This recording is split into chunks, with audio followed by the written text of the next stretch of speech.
Talking to yourself is actually a sign of a higher IQ. No, seriously. And I don't mean that in a you're so quirky and special kind of way. I mean scientists literally studied this. And what they found completely flipped the script on everything we thought we knew about this habit. Because here's what most people think when they catch themselves muttering out loud alone in the kitchen. Okay, I've lost it, right? You look around, you make sure nobody heard you, you feel a little embarrassed for absolutely no reason. But what if that moment, that exact moment, was actually your brain running at its highest gear? What if talking to yourself isn't weird at all, but is actually one of the clearest signs that you've got a sharp, self-aware, working mind? That's exactly what the research says. And honestly, when I first came across this stuff, I had to read it twice. So let's get into it. And I want to start with a guy named Lev Vygotsky. He was a psychologist back in the 1980s, and he noticed something that nobody was really paying attention to. Kids who talked to themselves while solving problems, they did better than the kids who stayed quiet. Not worse, better.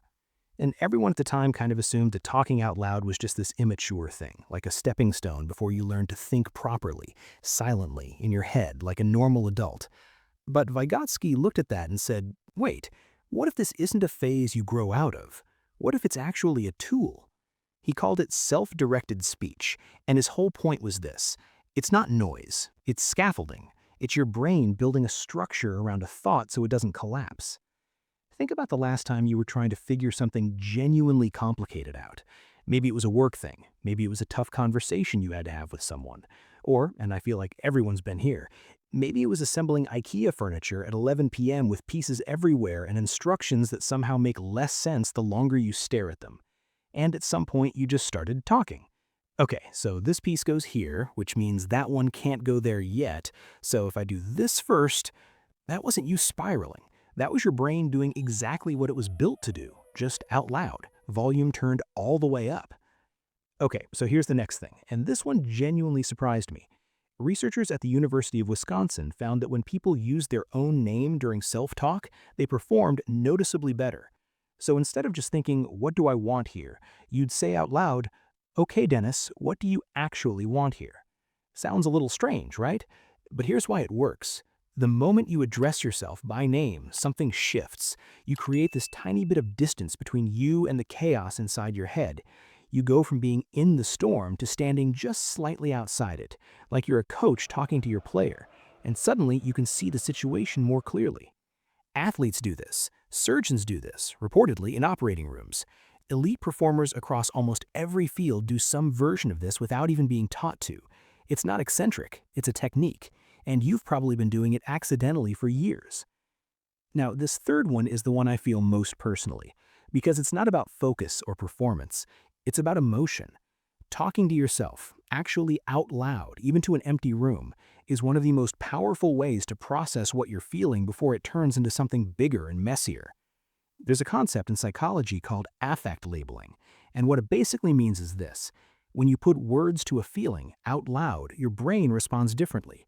Your prefrontal cortex, the rational, let's think this through part, it lights up. And at the same time, your amygdala, the alarm system, the fight or flight part, it quiets down. So saying, I'm really overwhelmed right now, and here's why, isn't just venting. Neurologically, it's calming. It's literally bringing your thinking brain back online. You felt this. You know this thing where you're upset and you start pacing and you start narrating to yourself. So what happened was, and somewhere in the middle of going through it, something loosens. You feel a little lighter. People always think that's just getting it out, but it's actually your nervous system doing something incredibly intelligent. You were thinking your way through a feeling, and that's not nothing. That's huge. Okay, creativity. Let's talk about that, because this is where it gets really interesting for a certain kind of person. Research in cognitive science keeps pointing to the same thing. People who regularly talk themselves through ideas, problems, creative projects, they tend to produce more flexible thinking, more original ideas, more connections between things that seem unrelated. And here's the mechanism behind it, because it's actually kind of beautiful. When you speak an idea out loud, even to nobody, your brain processes it differently than if you just think it. It comes back to you through the auditory pathway, which means your brain treats it almost like new information, like something coming in from the outside. And suddenly you can hear when it doesn't quite work, you can catch the flaw, you can see it from a different angle. Einstein used to mumble through his thought experiments. Writers read drafts out loud specifically to hear where the language breaks. These people weren't doing this by accident. They'd figured something real, and you've been doing the same thing. Here's one that I think is the most underrated in this whole conversation. People who talk to themselves tend to have a much more active relationship with their own inner world. They're not just going through the motions of a day, they're watching themselves do it, questioning things, revisiting things, turning things over. Psychologists call this metacognition, thinking about your thinking. And the more you practice it, through self-talk, through narrating your own experience, the sharper that muscle gets. You're not just living your life, you're also gently observing it. That's not a small thing. That's honestly what wisdom looks like in everyday life. I will say this though, and maybe you relate to this, it's also kind of exhausting sometimes. A mind that's always processing, always reflecting, always looping back on itself, it works hard. And if you've ever felt mentally tired in a way that's weirdly hard to explain to people, like not sleepy, just full, this might be part of why. Your brain doesn't really clock out, and it deserves a little credit for that. Last one, and this one is the most practical. There was a study published in the Quarterly Journal of Experimental Psychology, and what they found was almost embarrassingly simple. When people talk themselves through tasks out loud, even tiny things like saying keys, wallet, phone before walking out the door, they remembered better, they completed tasks more accurately, they lost things less. Because when you say something out loud, your brain gets two chances to hold on to it, one visual, one auditory, double encoding. So the next time someone in a grocery store hears you muttering, pasta, the good olive oil, definitely not the cheap one, and gives you a look, you don't owe them an explanation. You'll find the olive oil. They're still in the wrong aisle. So what does all of this actually add up to? It adds up to this. Talking to yourself isn't a glitch. It's not something to hide. It's your mind using language, the most powerful tool the human brain has ever developed to understand itself, to keep itself steady, to push itself forward. And I think there are a lot of people watching this who spent way too long being quietly embarrassed about something that is genuinely, legitimately a strength.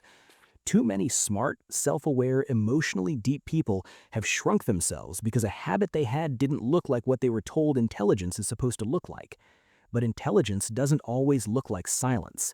Sometimes it sounds like someone alone in a room talking themselves through something hard, working it out, finding their way through. If that's you, and I think for a lot of you watching it is, don't rush past that. You're not too much. You're not weird. You've just got a mind that refuses to stay quiet. And honestly, the world could use more of that. So keep talking to yourself, kindly, honestly, with the same patience you'd give a good friend who's just trying to figure something out. And if this kind of thing, the quiet, real, backed by research kind of self-understanding, if that speaks to you, subscribe, stick around, because there's so much more to explore about the way your mind works. And most of it, I think, it's going to surprise you.